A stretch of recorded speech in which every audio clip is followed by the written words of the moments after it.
ഈ വരുന്ന നവംബർ 22-ാം തീയതി, അതായത് 2-3 ദിവസം കഴിയുമ്പോൾ എൻ്റെ സർജറിയാണ്. അപ്പം 21-ാം തീയതി ഹോസ്പിറ്റലിൽ പോയിട്ടിരിക്കുന്നോ?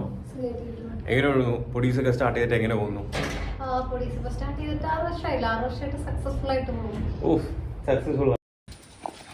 പോകുന്നതാണ് നമ്മുടെ ആരതിപ്പൊടി. എവിടെ പോകുന്നു? Doctor Robin Radhakrishnan. അപ്പൊ ഈ ഒരു പേര് കേട്ടിട്ട് കുറച്ച് നാളായല്ലേ, എന്താണെന്ന് നോക്കണേ. ഒരു സമയത്ത് അത്രയും സെൻസേഷണൽ ആയിട്ട് നിന്നൊരു പേരാണ് ഈ പറഞ്ഞ ഡോക്ടർ റോബിൻ രാധാകൃഷ്ണൻ എന്ന് പറയുന്നത്.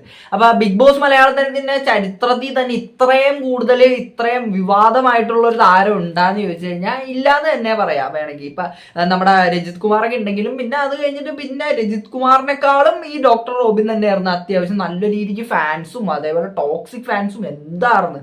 അപ്പൊ അത്രയും ഇതായിട്ട് നമ്മുടെ ഡോക്ടർ റോബിൻ അപ്പൊ ഇപ്പൊ ഒരു വ്ളോഗും കാര്യങ്ങളായിട്ടൊക്കെ വന്നേക്കണേണ്. പൊടീസ് ആൻഡ് പൊടീസ് എന്ന് പറഞ്ഞിട്ട് അപ്പൊ നമ്മുടെ ആരതിക്ക് ഒരു ചാനലുണ്ട്. അപ്പൊ ആ ഒരു ചാനൽ കുറെ നാളായിട്ട് വീഡിയോ ഒന്നും ഇടാണ്ടിരിക്കണായിരുന്നു. അപ്പൊ പെട്ടെന്ന് ഇപ്പൊ ഡോക്ടർ റോബിൻ അതിനകത്ത് ഒരു വീഡിയോ ഇട്ടിട്ട് അതിനകത്ത് പുള്ളി പറയുന്നതാണ് ഇപ്പൊ 1 ലക്ഷം വ്യൂസ് ഒക്കെ ഈ വീഡിയോക്ക് കിട്ടണമെങ്കിൽ തുടർന്ന് അങ്ങനെ വീഡിയോ ഉണ്ടാവും എന്നൊക്കെ പറഞ്ഞിട്ട് പുള്ളി അതിനകത്ത് കുറച്ച് കാര്യങ്ങൾ പറയണേ. അപ്പൊ അതിന്റെ കൂട്ടത്തിൽ പുള്ളി പറഞ്ഞൊരു കാര്യമാണ്, പുള്ളിക്ക് സർജറിയാണ് ഡോക്ടർ റോബിൻ രാധാകൃഷ്ണൻ. അപ്പൊ ഇതെന്താ സംഭവം എന്നുള്ളത് നമുക്ക് ആ ഒരു വീഡിയോ ആദ്യം ഇവരുടെ ഒരു വീഡിയോ കണ്ടു നോക്കാം. ഞാൻ doctor Robin Radhakrishnan. So welcome to our vlog.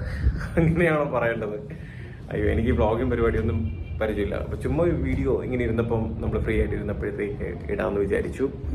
അപ്പോൾ നമ്മൾ എന്ന് പറഞ്ഞാൽ ഞാനിപ്പോ നിൽക്കുന്നത് നമ്മുടെ പൊടീസിലാണ്. പൊടി, ഒരു ഹായ് പറയൂ.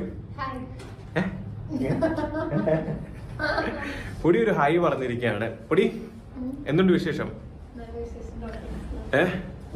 സുഖമായിട്ടിരിക്കുന്നോ? എങ്ങനെ പോകുന്നു? പൊടീസൊക്കെ സ്റ്റാർട്ട് ചെയ്തിട്ട് എങ്ങനെ പോകുന്നു?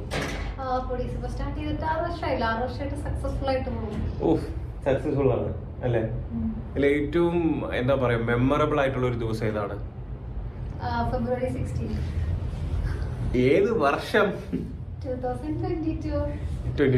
23 ഫെബ്രുവരി നമ്മുടെ എൻഗേജ്മെന്റ് നടന്ന ദിവസം പറയുന്നത്. നിങ്ങൾ മനസ്സിലാക്കുക സുഹൃത്തുക്കളെ, ഫെബ്രുവരി 16, 2023 നമ്മുടെ എൻഗേജ്മെന്റ്. 22 അല്ല, 23 അതുപോലും ഓർമ്മയില്ല. ഓക്കെ, സോ അപ്പം മെമ്മറബിൾ ആയിട്ടുള്ള ദിവസം ഏതെന്ന് ചോദിച്ചപ്പോഴത്തേക്ക് ഫെബ്രുവരി 16, 2022 പറഞ്ഞിരിക്കുന്നത്. പഠിക്കുഞ്ഞെ മിസ്റ്റേക്ക് പറ്റിയല്ലേ? ഭയങ്കര മെമ്മറബിൾ ആയിട്ടുള്ള ദിവസം എങ്ങനെ മറക്കുന്നത്? പറയൂ, കേക്കട്ടെ. ആണോ? താങ്കളെ ചേർന്ന് എനിക്കാവോ? ഓക്കെ, സോ ഒരു അലമ്പ്, ഒരു എന്താ പറയാ, ഒരു വ്ളോഗ് അല്ലേ, ചുമ്മാ വലിയ കണ്ടന്റ്. എന്താണല്ലേ റോബിന് ഇങ്ങനെ കണ്ടിട്ട് എനിക്ക് വേറെ ആരാണ്ടിനെയും കാണുന്ന പോലെ. കാര്യം മുമ്പ് എന്നൊക്കെ പറഞ്ഞാൽ ഈ അലർച്ചയും ബഹളവും എന്റെ പൊന്നോ, റോബിന്റെ വീഡിയോ ഒക്കെ കാണണമെങ്കിൽ തന്നെ അതിന് ചെവി ഒത്തി പിടിക്കേണ്ട അവസ്ഥയായിരുന്നു. അത്രയ്ക്കും വൈലന്റ് ആയിരുന്ന റോബിൻ ഇപ്പൊ അങ്ങനെ സൈലന്റ് ആയിരിക്കുകയാണ് സുഹൃത്തുക്കളെ. അപ്പൊ റോബിന്റെ ഈ ഒരു വീഡിയോ കഴിഞ്ഞ് കഴിഞ്ഞിട്ട് പിന്നെ പുള്ളി ഒരു വീഡിയോ കൂടെ ഇട്ടു. അപ്പൊ ഇവരുടെ വീഡിയോക്ക് അത്യാവശ്യം റീച്ചും കാര്യങ്ങളൊക്കെ വരാൻ തുടങ്ങി. അപ്പൊ പുള്ളി അങ്ങനെ വ്ളോഗ് പിന്നെ അങ്ങനെ കണ്ടിന്യൂ ചെയ്തിട്ട് പിന്നെയും പുള്ളി വീഡിയോ ഒക്കെ ഇട്ടിട്ട് പുള്ളിയുടെ കുറച്ച് കാര്യങ്ങളൊക്കെ പറയുന്നുണ്ട്. അപ്പൊ നമുക്ക് അതും കൂടെ ഒന്ന് കണ്ടുനോക്കാം. എന്നിട്ട് നമുക്ക് ഇതിന്റെ കൺക്ലൂഷൻ കൂടെ ഞാൻ പറയാം. അപ്പൊ റീസെന്റ് ഞാനൊരു ഡോക്ടറിനെ കൺസൾട്ട് ചെയ്തപ്പോഴാണ് ഡോക്ടറാണ് പറഞ്ഞത്, ഡയഗ്നോസ് ചെയ്തു, എനിക്ക് മൂക്കില് ഡീവിയേറ്റഡ് നേസൽ സെപ്റ്റം, എന്റെ മൂക്കിന് ഒരു ചെറിയ വളവും ചെറിയൊരു മാംസത്തിന്റെ ഗ്രോത്ത് ഒക്കെ ഉണ്ടെന്ന് പറഞ്ഞു. അപ്പം ഈ വരുന്ന നവംബർ 22-ാം തീയതി, അതായത് 2-3 ദിവസം കഴിയുമ്പോൾ എന്റെ സർജറിയാണ്. അപ്പം 21-ാം തീയതി ഹോസ്പിറ്റലിൽ പോകണം. 22-ാം തീയതി സർജറിയാണ്. അത് കഴിഞ്ഞതിന് ശേഷം ഓപ്പൺ റൈനോപ്ലാസ്റ്റി ആണ്. അപ്പൊ അത് കഴിഞ്ഞാൽ എനിക്ക് തോന്നുന്നു ഒരു കുറച്ച് ദിവസം, ഒരാഴ്ച വരെയൊക്കെ നേസൽ പാക്കേജ് ഉണ്ടാവും. അത് കഴിഞ്ഞ ഡെർമറ്റോളജിയുടെ ക്ലിനിക്ക് ഒന്ന് സ്റ്റാർട്ട് ചെയ്യാനായിട്ട് ഒന്ന് പ്ലാൻ. രണ്ടുപേർക്കും കൂടെ ചെയ്യാൻ ഒരു ബിസിനസ്സും കൂടി നമുക്ക് സ്റ്റാർട്ട് ചെയ്യാണെന്നുണ്ടെങ്കിൽ നമുക്ക് അതിൽ നല്ലോണം എൻഗേജ്ഡ് ആയിട്ട് പോവാം. അതിന്റെ കൂട്ടത്തില് ഞാനൊരു കോസ്മെറ്റോളജി, ഒരു ഡെർമറ്റോളജിയുടെ ക്ലിനിക്ക് ഒന്ന് സ്റ്റാർട്ട് ചെയ്യാനായിട്ട് ഒന്ന് പ്ലാൻ ഉണ്ട്. സോ അപ്പം ട്രിവാൻഡ്രത്ത് ഞാൻ ഓൾറെഡി നോക്കി വെച്ചിട്ടുണ്ടായിരുന്നു. അത് കഴിഞ്ഞതിന് ശേഷം കൊച്ചിയാണ് കുറച്ചുകൂടെ എല്ലാവരും പറയുന്നത് പ്രിഫറബിളി നല്ലൊരു ഏരിയ, സ്പോട്ട് എന്ന് പറയുന്നത്. കാരണം എല്ലാവർക്കും ഈസി ആയിട്ട് ആക്സസ് ചെയ്യാൻ പറ്റുന്നത്. കാരണം ട്രിവാൻഡ്രം വന്നിട്ട് തിരിച്ചു പോകാന്ന് പറയുന്നത് ഈ നോർത്ത് കേരള അല്ലെങ്കിൽ മലബാർ കേരളയിലുള്ള ആൾക്കാർക്കൊക്കെ അതൊരു ചടങ്ങാണ്. സോ കൊച്ചി ആകുമ്പോൾ ഈസി ആയിട്ട് എല്ലാവർക്കും ആക്സസ് ചെയ്യാൻ പറ്റും. അപ്പോൾ കൊച്ചിയിൽ തന്നെയാണ് നോക്കുന്നത്. Okay, okay. അപ്പൊ പിന്നെ ഇവരുടെ ബിസിനസ് കാര്യങ്ങളും പിന്നെ ഇതിനകത്ത് പുള്ളി മെയിൻ ആയിട്ട് എടുത്തു പറഞ്ഞ ഒരു കാര്യമാണ് പുള്ളിക്കാരൻ മൂക്കിന്റെ ഒരു സർജറി ഉണ്ടെന്നുള്ള ഒരു കാര്യം. അപ്പൊ ആ ഒരു ഡേറ്റും കാര്യങ്ങളും അതേപോലെ ഡോക്ടറിനെ കൺസൾട്ട് ചെയ്തപ്പോഴത്തേക്കും പറഞ്ഞു എന്നാണ് പുള്ളി പറയുന്നത്. അപ്പൊ എന്തായാലും എത്രയും പെട്ടെന്ന് തന്നെ ശരിയാവട്ടെ എല്ലാം. നമ്മൾ അങ്ങനെ തന്നെ പറയണം. ഇപ്പൊ എന്തൊക്കെ ഈ വിഷയങ്ങൾ ഉണ്ടെങ്കിലും ഇപ്പൊ റോബിനെ ഞാൻ പല രീതിക്കും വിമർശിച്ചിട്ടുണ്ട് പല കാര്യത്തിനകത്തും. പക്ഷെ മുന്നേ എനിക്ക് പുള്ളീനെ ഭയങ്കര ഇഷ്ടമായിരുന്നു. ഇപ്പൊ ഈ ബിഗ് ബോസിന്റെ സമയത്തൊക്കെ എനിക്ക് റോബിനെ ഭയങ്കര ഇഷ്ടമായിരുന്നു. പിന്നെ അത് കഴിഞ്ഞിട്ട് പുള്ളിയുടെ ഈ ദിൽഷയുടെ പുറകെ കിടക്കലും അങ്ങനത്തെ കുറെ പരിപാടിയൊക്കെ വന്നപ്പോഴാണ് എനിക്ക് പുള്ളിനോടുള്ള ആ ഒരു ഇഷ്ടം അങ്ങ് പോയി. എന്തോ പുള്ളിയോടുള്ള ആ റെസ്പെക്ട് അങ്ങ് പോയി. പക്ഷെ ഇപ്പൊ പുള്ളിയുടെ ലൈഫായിട്ട് ഹാപ്പി ആയിട്ട് തന്നെ പുള്ളി മുമ്പോട്ട് പോകുന്നുണ്ട്. അപ്പൊ നമ്മൾ ഇനി പുള്ളി ഹാപ്പി ആയിട്ട് അങ്ങനെ പ്രശ്നമൊന്നും ഇല്ലാണ്ട് പോകണമെങ്കിൽ പിന്നെ നമുക്ക് എന്താണ് പ്രശ്നം? അപ്പൊ പുള്ളിക്ക് എത്രയും പെട്ടെന്ന് തന്നെ എല്ലാം സുഖപ്പെടുത്തുക എന്ന് തന്നെയാണ് ഞാൻ പറയുന്നത്. പിന്നെ ഈ ഒരു വീഡിയോന്റെ അടിയിൽ വന്നിട്ടുള്ള ഒരു കമന്റ് ഉണ്ട്. ആ ഒരു കമന്റും കൂടെ നമുക്ക് ഒന്ന് നോക്കാട്ടോ. അപ്പൊ ആ ഒരു കമന്റ് ഇങ്ങനെയാണ്: ഒരു കാലത്ത് ഡോക്ടർ റോബിൻ രാധാകൃഷ്ണനെ ഒരുപാട് സ്നേഹവും ബഹുമാനവും ഉണ്ടായിരുന്നു. ഈ പെണ്ണ് വന്നതോടുകൂടി ഡോക്ടറിന്റെ കഷ്ടകാലവും തുടങ്ങി. സത്യം പറഞ്ഞാൽ ഇവർ തമ്മിൽ ഒട്ടും ഹസ്ബൻഡ് വൈഫ് ആയി കാണാൻ ഒട്ടും മാച്ച് അല്ല. ദിൽഷയെ പോലുള്ള ഒരു കുട്ടിയായിരുന്നു നല്ലത്. എല്ലാം കാലത്തിന്റെ വിളയാട്ടം. അപ്പൊ ഇതാണ് ആ ഒരു കമന്റ്.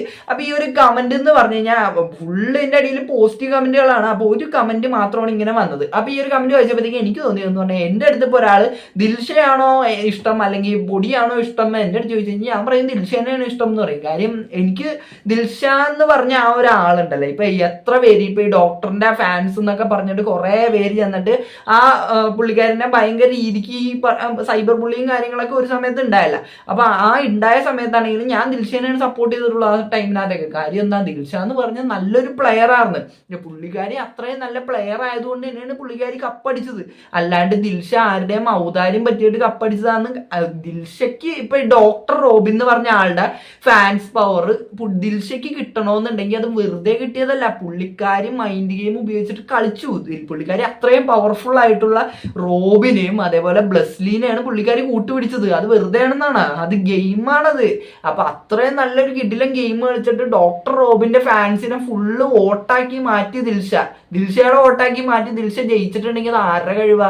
ഡോക്ടറുടെ കഴിവാണ് അല്ലെങ്കിൽ ദിൽഷയുടെ കഴിവാണ്? ദിൽഷയുടെ കഴിവാണ്. അപ്പൊ ആ ഒരു കാര്യത്തിനകത്ത് എനിക്ക് ദിൽഷേനെയാണ് എനിക്കിഷ്ടം.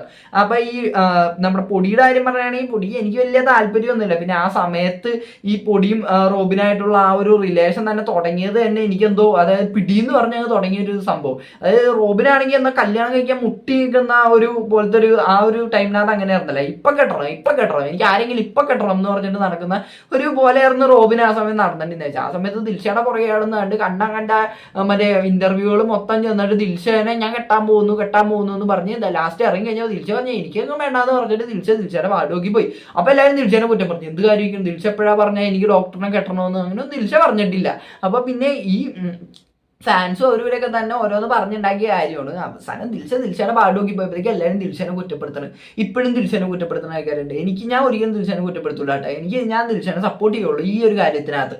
പിന്നെ ഈ ഡോക്ടറും പൊടിയായിട്ട് അവർക്ക് പ്രശ്നമില്ല, അവര് ഹാപ്പി ആയിട്ട് പോകുന്നു. പിന്നെ ആർക്കാ പ്രശ്നം?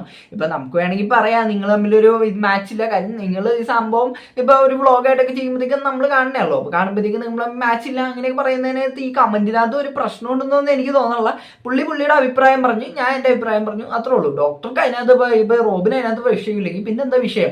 അപ്പൊ എനിക്ക് അത്രയാണ് ഈ ഒരു വിഷയത്തിനകത്ത് പറയാനുള്ളത്. അപ്പൊ കുറെ നാളെ കഴിഞ്ഞിട്ട് ഡോക്ടർ റോബിനെ കണ്ടപ്പോഴത്തേക്കും പിന്നെ ഇതേപോലെ സർജറിയുടെ കാര്യം എന്നൊക്കെ കേട്ടപ്പോഴത്തേക്കും ജസ്റ്റ് ഒരു വീഡിയോ ചെയ്തതാണ്. അപ്പൊ എന്താണ് ഇതിനെപ്പറ്റി നിങ്ങൾക്ക് പറയാനുള്ളത്? ഈ വീഡിയോയുടെ കമന്റ്. അപ്പൊ വീഡിയോ ഇഷ്ടപ്പെട്ട മാത്രമല്ല സബ്സ്ക്രൈബ് ചെയ്യുക. അപ്പോൾ എല്ലാവർക്കും അടുത്തൊരു വീഡിയോ കാണുന്നവർക്ക് ടാറ്റാ ബൈ ബൈ.